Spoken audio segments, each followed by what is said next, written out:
আসসালামু আলাইকুম এভরিওয়ান, স্বর্ণাজ কিচেনে আপনাদের স্বাগতম। আজকে আমি আপনাদের সাথে শেয়ার করব একদম পারফেক্ট নিমকি তৈরি করার সহজ একটা রেসিপি। এটা অনেক বেশি মুচমুচে এবং খাস্তা হয়ে থাকে। চলুন তাহলে দেখে নিই। এখানে প্রথমে আমি একটা বাটি নিয়ে নিয়েছি, সেই সাথে নিয়ে নিলাম 1 কাপ আটা। আমি এখানে আটাটা নিয়ে নিয়েছি, আপনারা ময়দাও ব্যবহার করতে পারেন। দিয়ে দিলাম স্বাদ মতো লবণ। এখন আমি এখানে দিয়ে দেব 1 চামচ চিনি। আমি যেহেতু 1 কাপ আটা ব্যবহার করেছি তাই 1 চামচ চিনি যথেষ্ট।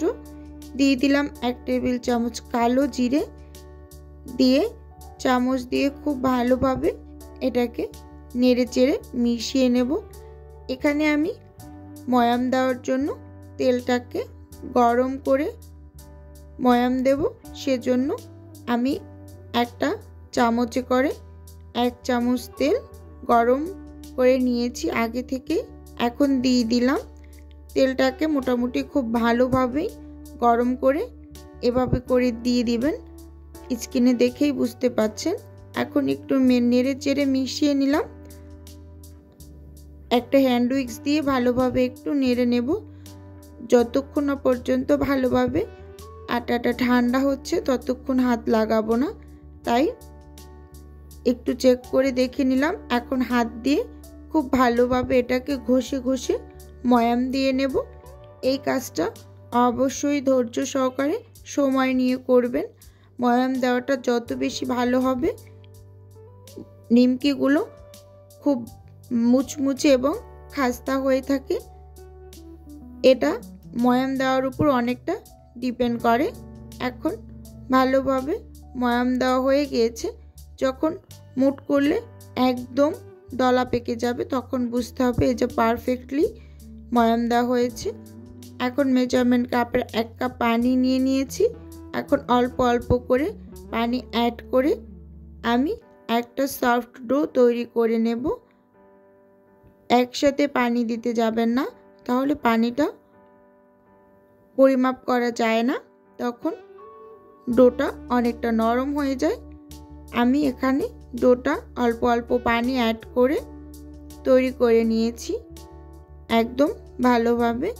এখন আমি উপর থেকে কিছুটা পরিমাণ তেল দিয়ে এটাকে আমি সাইডে 10 থেকে 12 মিনিটের জন্য রেখে দেব। 10 থেকে 12 মিনিট পর ঢাকনা খুলে একটু দেখিয়ে দিচ্ছি ডোটা কতটা পরিমাণ আগের থেকে সফট হয়ে গেছে। এখন আমি একটু ভালোভাবে মথে নেব। এই মথে নেওয়াটা খুব ভালোভাবে করে নিতে হবে। খুব ভালোভাবে একটু মথে নিয়ে এটাকে সরাসরি একটা কাঠের বোর্ডের উপর নিয়ে নিলাম। এখানেও আমি 1 থেকে 1.5 মিনিটের মতো খুব ভালোভাবে মথে নেব। মথে নেওয়া হয়ে গেলে আমি একটা লম্বা ডো তৈরি করে সেখান থেকে আমি 2টা লেচি কেটে নিয়েছি।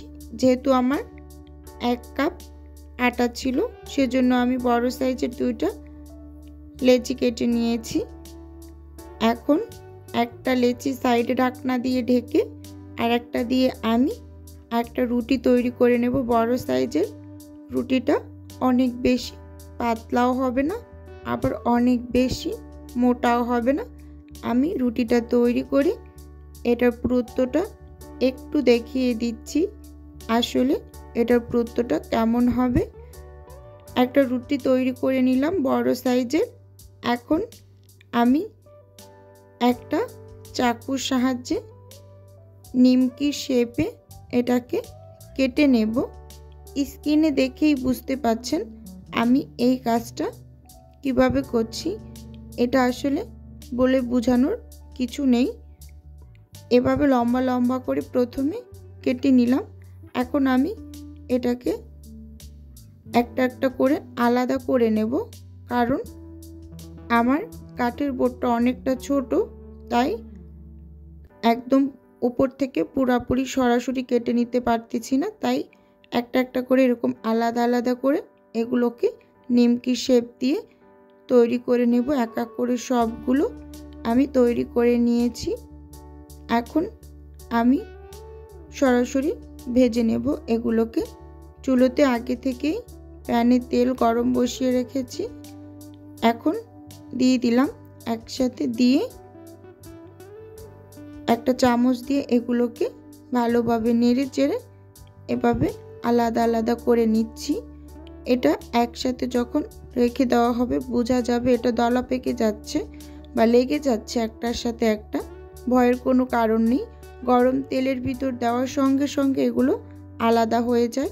আর তেলটাকে একদম হালকা গরম করবেন না, মোটামুটি মিডিয়াম গরম করে এগুলোকে ভেজে নিতে হবে। ভেজে নেওয়ার সময় অবশ্যই চুলার হিটটা মিডিয়ামে রেখে খুব ভালোভাবে এটাকে ভেজে নেবেন। ভিডিওর এই পর্যায়ে এসে ভিউয়ার্স আপু এবং ভাইয়াদের উদ্দেশ্যে একটাই অনুরোধ, প্লিজ ভিডিওটা না টেনে সম্পূর্ণটা দেখার অনুরোধ রইল। আর অবশ্যই ভিডিওটা ভালো লাগলে চ্যানেলটি সাবস্ক্রাইব করে পাশে থাকবেন। আর হ্যাঁ, ভিডিও শুরুতে একটা লাইক দিয়ে ভিডিও দেখা কন্টিনিউ করবেন। এখন আমি এগুলোকে ভেজে তুলে নিলাম। দেখতেই পাচ্ছেন এগুলো দেখতে মাশাআল্লাহ কতটা সুন্দর হয়েছে, খেতেও খুবই ভালো লাগে।